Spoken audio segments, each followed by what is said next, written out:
Everyone's guess is spot on, because she's truly a unique oddball. From a young age, she lived like a lone wolf in the marsh, turning into the demonized swamp girl everyone thinks is a wicked witch. Her capture had the townsfolk cheering like they were at a show, and a retired old thief lawyer decided to cut her some slack. This time, she opened up about her past, and it all had to start with her mum, the leading lady of the show. She once had a seemingly ordinary home, with a mum as sweet as honey who loved to paint such a classic tale.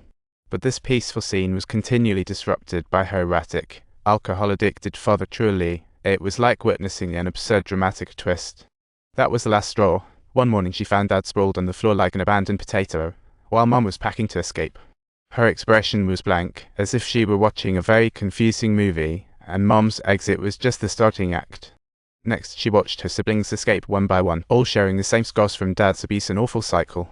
Watching her brother leave, Kay learned to negotiate with Dad through the scars, figuring out how to be as invisible as possible.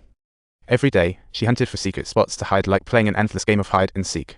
The grasses, trees, birds, and beasts in the marsh became her loyal companions, making her feel like she had a whole new family. She noticed that the collapse of the family seemed to bring about some changes in Dad, making him unexpectedly willing to try and meet her needs, just like leveling up in a game. At the local grocery store, the shop owner sweetly told her that school was the real deal, plus they had free lunch. The delicious food the owner described made Kay's mouth water, but she hesitated, glancing at the ground, wondering what the outside world really looked like. But before leaving, she found a lollipop in her bag and thought, do all people have a heart like the owner? She skipped home with joy. She dug out her mom's old dress and ventured into town alone, but reality hit harder than a plot twist. At the school she dreamed of, she felt endless hostility, sitting there like an innocent little chick, surrounded by the cackling of chickens. She couldn't take it anymore. After class, she bolted out of school, making this her one and only lesson. What a lucky escape. On the bright side, Dad seemed less moody and handed her an old backpack. Progress, right? He clearly wanted to mend their relationship, and Kay was pleasantly surprised. Unfortunately, this effort from his father didn't last long. She received a letter from Mom, but poor Dad immediately snatched it away, and Kay desperately wanted him to read it to her. But after reading it, he pulled out a lighter, thinking it was time to torch all her hopes for Mom. He ignored her pleas. As flames consumed her dreams of Mom. What a bizarre tragedy. She'll never come back. The contents of her heart were unknown, but she stood firmly with Mom, setting herself up for a bold declaration. She carefully bottled up her thoughts while Dad cursed away, torching everything that belonged to Mom. After burning everything, he left, disappearing into thin air. She now had to face life's challenges all alone.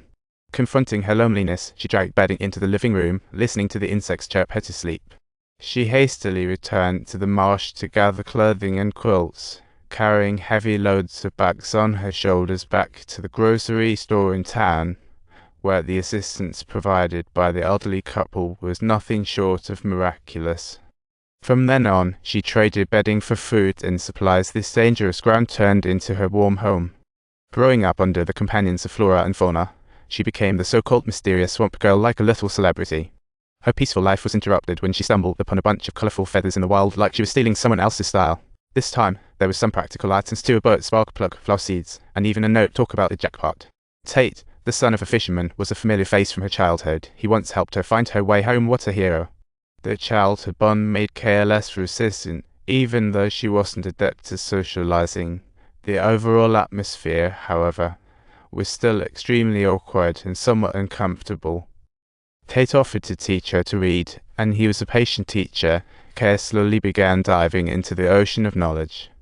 Kay's learning speed blew Tate away, until one day, at her house, he discovered her incredible talent for painting.